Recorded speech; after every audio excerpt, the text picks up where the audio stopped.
गाजी के मेले का समर्थन करते हैं। गाजी के पाप का बदला कैसे लिया जाना चाहिए, महाराज सुहेलदेव के शौर्य से सीखिए। और ये हमारी सरकार को गौरव है कि महाराज सुहेलदेव का विराट स्मारक उसी बहराइच में चित्तौड़ा नामक स्थान पर ही हमारी सरकार ने बनाया है। महाराज सुहेलदेव के नाम पर विश्वविद्यालय भी हमारी सरकार ने आजमगढ़ में बनाया है।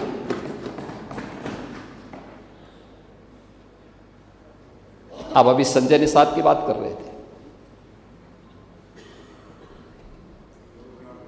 राम और निषाद राज की मैत्री क्या है, हजारों वर्षों के बाद प्रयागराज में आप जाके देखें ना, क्या भव्य स्मारक बना है। जाना चाहिए ओम प्रकाश जी, कभी आप जाकर के आप भी देखिए। अभी एक बार जाके देखेंगे, आंखें खुल जाएंगी आप लोग। कभी लेके जाइए।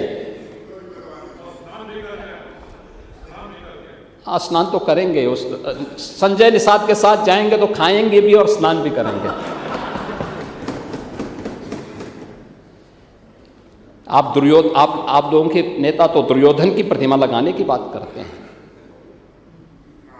बाबर की कब्र में सजदा की इसका समर्थन करते हैं और वंदे मातरम का विरोध करते हैं। माफियाओं की कब्र में फतिया पढ़ने के लिए जाते हैं।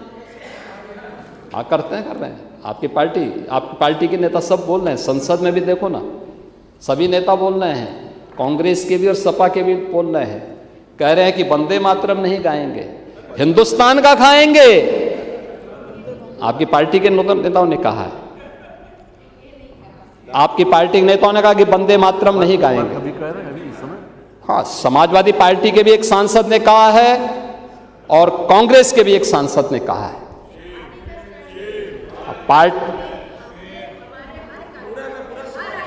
हाँ, अच्छा, धन्यवाद। अगर आप कर रहे हैं तो मैं अभिनंदन करता हूं। वंदे मातरम का पूरा समर्थन पार्टी में ये लागू होना चाहिए। जैसे हम कह सकते हैं कि भारतीय जनता पार्टी के हर कार्यक्रम में वंदे मातरम का कोई अपमान नहीं कर सकता है,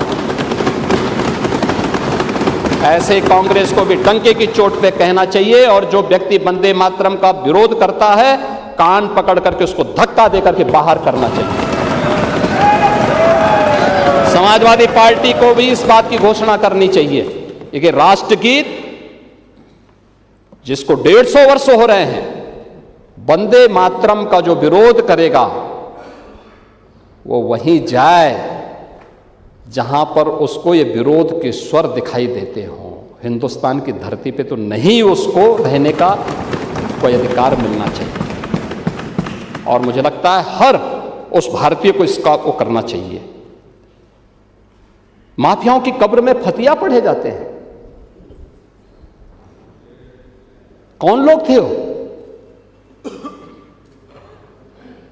राम मंदिर अयोध्या का विरोध होता है, काशी विश्वनाथ धाम का विरोध किया गया, मथुरा वृंदावन के विकास का विरोध किया गया।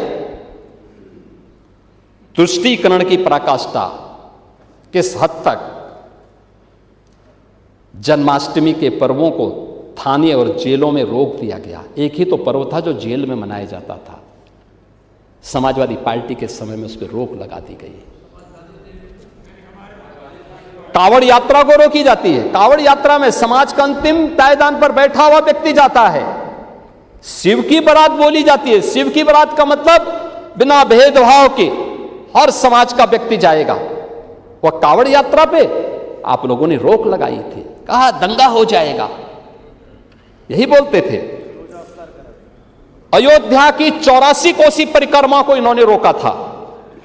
और दीपोत्सव करने के लिए जब हम लोग अयोध्या गए थे, इन्होंने उसका भी विरोध किया था। कांग्रेस ने तो उच्चतम न्यायालय में कहा कि श्री राम और श्री कृष्ण तो मिथक थे। सुप्रीम कोर्ट में एफिडेविट दाखिल कर दिया। और समाजवादी पार्टी राम भक्तों पर गोलियां चलाती है। मंदिर निर्माण को रोकने के लिए कोर्ट में अपने वकील खड़े करती है, लेकिन आस्था, सनातन आस्था का, याद रखना, सनातन आस्था को कोई कैद नहीं कर सकता, कोई कैद नहीं कर सकता है। और आज अयोध्या में भगवान श्री राम का भव्य मंदिर बन करके खड़ा हो गया है। आज तो खड़ा भगवान राम भव्य मंदिर। ये पुनर्जागरण का मॉडल यही है, इसमें विरासत भी है, विकास भी है, दोनों एक साथ चल रहा है। और आस्था का ये जो पुनर्जागरण है, यह उत्तर प्रदेश से प्रारंभ हुआ है। उत्तर प्रदेश भारत की आस्था का केंद्र बिंदु है। अगर भारत की आस्था की आत्मा कहें उत्तर प्रदेश को, कोई संयुक्ति नहीं। जिन्हें हम अयोध्या कह रहे हैं, जैसे हम काशी कह रहे हैं, जैसे हम मथुरा वृंदावन कह रहे हैं, जैसे हम प्रयागराज कह रहे हैं, ये केवल आस्था के केंद्र नहीं है। चित्रकूट, नैमिषारण्य, सुखतीर्थ, ये केवल आस्था के ही केंद्र नहीं है, ये राष्ट्र चेतना के भी केंद्र हैं। यही तो राष्ट्र चेतना के केंद्र हैं। अभी यूपी को कोई आप लोग समझ ही नहीं पा रहे हैं। अयोध्या की मर्यादा, जब भी दुनिया के अंदर मर्यादा की चर्चा होगी, अयोध्या की चर्चा होगी। जब भी दुनिया के अंदर शाश्वत चेतना की चर्चा होगी, तो काशी की चर्चा होगी। जब भी दुनिया में भक्ति की चर्चा होगी, तो मथुरा वृंदावन की चर्चा होगी। और जब भी समरसता की चर्चा होगी, तो प्रयागराज की चर्चा होगी। और ये चारों उत्तर प्रदेश में, हर उत्तर प्रदेश वासियों को इसमें गौरव की अनुभूति करनी चाहिए। ये चारों बातें उत्तर प्रदेश में हैं, और इसलिए इस पुनर्जागरण का केंद्र बिंदु उत्तर प्रदेश फिर से बन गया है, फिर से बना है।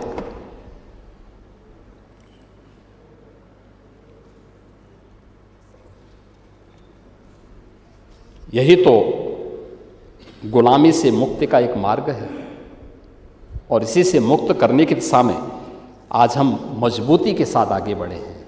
और यही हमारी जीरो टॉलरेंस भी है, इसी के लिए जीरो टॉलरेंस है।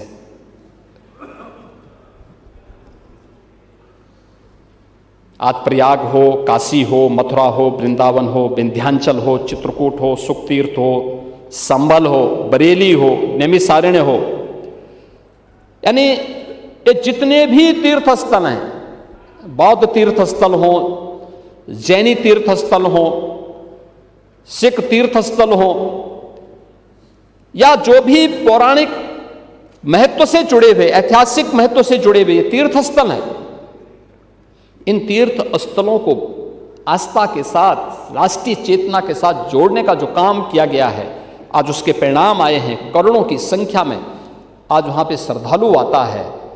आस्था के साथ साथ वहां की अर्थव्यवस्था को भी मजबूती प्रदान करके जाता है। वहां की अर्थव्यवस्था मजबूत होती है। आप प्रयागराज में देखिए ना, मैंने तो पिछली बार महाकुंभ के दौरान सारे आंकड़े यहां सदन के सामने प्रस्तुत किए थे। आप काशी में जाइए ना, आप किसी भी अन्य उस स्थल पर जाइए, एक फूल पत्ती बेचने वाला व्यक्ति, फूल पत्ती बेचने वाला ब्राह्मण नहीं होता, नाव चलाने वाला ब्राह्मण नहीं होता, टैक्सी चलाने वाला व्यक्ति ब्राह्मण नहीं होगा। ब्राह्मण वहां का पुजारी जरूर होगा मंदिर का, लेकिन बाकी इन सभी में लगा हुआ व्यक्ति सर्व समाज का है। उसकी कोई जाति नहीं पूछता, कोई उसका मत नहीं पूछता, कोई उसका मजहब नहीं पूछता, लेकिन उसकी आत्मनिर्भरता और उसके स्वावलंबन का आधार वो धार्मिक स्थल बना हुआ है। और इसको पुनर्जीवित करने का काम, उसकी पुनर्स्थापना का काम, यही डबल इंजन की सरकार के द्वारा किया गया है।